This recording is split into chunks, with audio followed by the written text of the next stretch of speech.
because that had been so much of my life. I went into the Air Force. I was in the Strategic Air Command for 4 years as an aircraft and missile hydraulic technician, which is, I worked on the pneumatic and hydraulic systems of B-52 bombers, KC-135 aircraft, and Minuteman missiles. I had a secret security clearance. That's where I saw my first atomic bomb. I mean, we worked around in these planes, especially the ones on the alert pad, were always loaded, ready to go drop these bombs at a moment's notice. But while I was in the Air Force, I met sergeants, men who were older than me, and had been in the Air Force for quite a while, told me that they had participated in projects that had recovered crashed extraterrestrial craft, what you call UFOs. And they never told these stories unless they'd had quite a bit to drink. So I never really believed it. I thought, well, these guys are running a scam on me, you know, even though I'd heard about these things when I was a kid. I just still didn't believe in them. It's just so far out in left field, it's not something that you really give any serious thought to until something personal happens, which came later. While I left the Air Force, I went into the Navy, which is really where I wanted to be in the first place. I'd always had this tremendous feeling and connection with the ocean. I was an excellent swimmer, but I had a problem as a child. I had chronic motion sickness. If I got in a car and we went on a long trip, I got deathly ill, and same with boats or anything. I couldn't ride on the things at the carnival that went around and round because it just made me tremendously ill. But I decided after I had gone through the Air Force experience that sick or not, you know, I was going to go in the Navy because that's really what I had wanted to do. So I did. Volunteered for submarine duty and was assigned to the USS Tyru, SS-416, which was a diesel-electric boat, World War II type, that had been reconfigured. When I went on board the boat, it was in the dry dock at Pearl Harbor Naval Shipyard and had literally been cut in half. They put in a 12-foot sonar section and then 3 domes on the deck for triangulating targets using sonar. And this was really one of the most up-to-date electronically submarines that we had. Wasn't a nuclear submarine, but as far as the ability to approach, get close to a target and destroy it, it had a better capacity to do that than any other boat that we had. While we were on a transit from the Portland-Seattle area on the surface, I actually saw, I was the port lookout, and I saw the most incredible thing that I think I've ever seen in my life. And it had such a profound effect upon my view of the universe and the world that we live in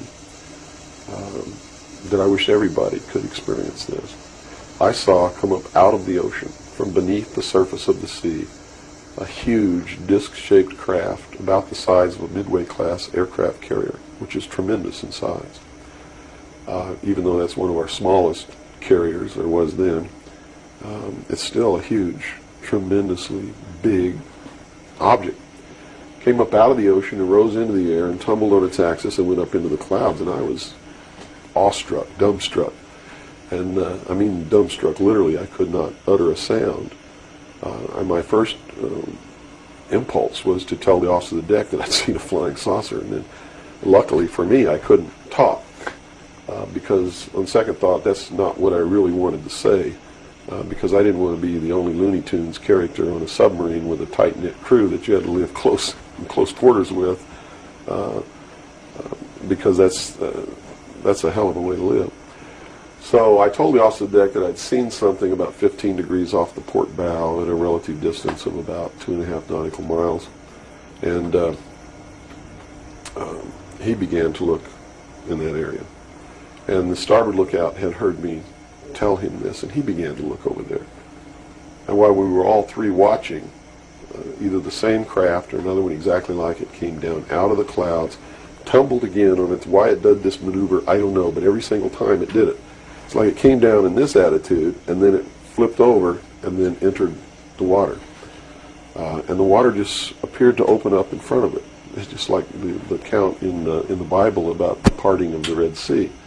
That's exactly what happened. The sea actually parted and this thing went into the water and it closed up behind it. And this big spray went up into the air. But it wasn't a spray from the craft hitting the water. It was a spray from the water coming back in to fill up this hole that had been created. And again, I'm thinking, this is incredible. What are we looking at here? And it was metal. It was a machine, and it wasn't glowing or anything like that. It didn't have any lights on it that we could see. But it was obviously metal, and it was obviously a machine. And although I can't tell you that there was anyone inside of it, I believe that there was. And it did something that, as far as I knew, was absolutely impossible. I'd been in the Air Force. I'd worked on the state-of-the-art of our aviation capabilities. And here I was on the deck of a submarine in the conning tower. And I knew what we had to be able to have to go underwater. And I knew that the two were incompatible. Here's something that came from under the water and flew in the air and performed maneuvers and then came back down and interfaced with the water at tremendous speed and remained intact, which realistically it never touched the water. The water sort of magically opened up in front of it, but something had to interface with that water. Anything that we had that interfaced with the water in that manner would have been disintegrated. It's like hitting a brick wall.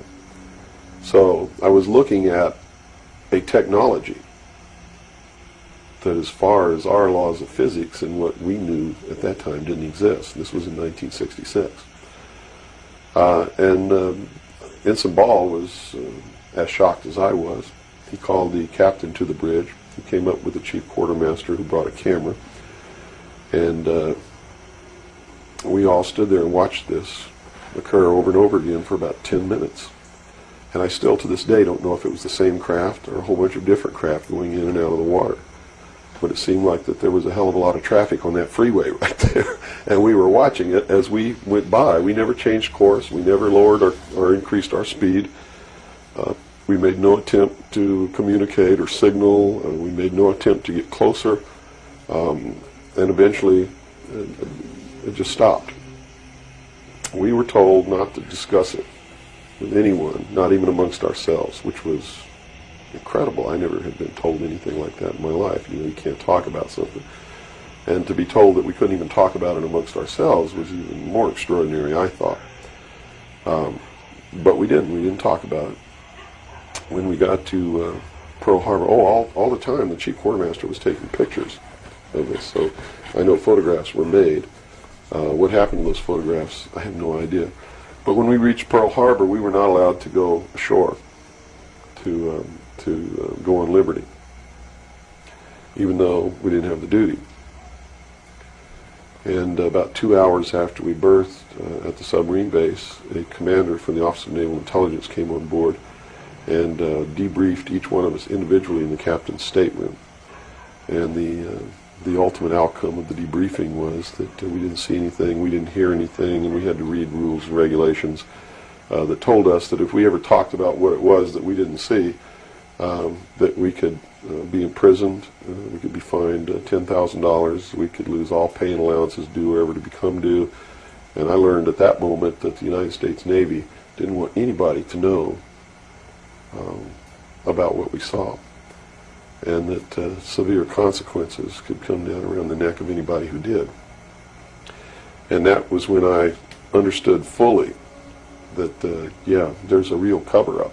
These things do exist, number one, and at least the United States Navy doesn't want anybody to know about it. And there's stiff penalties for anybody who bucks that. Mm-hmm. One thing, Roger, over. Roger, there's shooting. Did you box moving target? No, I took an auto track. Oh, okay. Oh my gosh, dude. Wow. Look at the fly.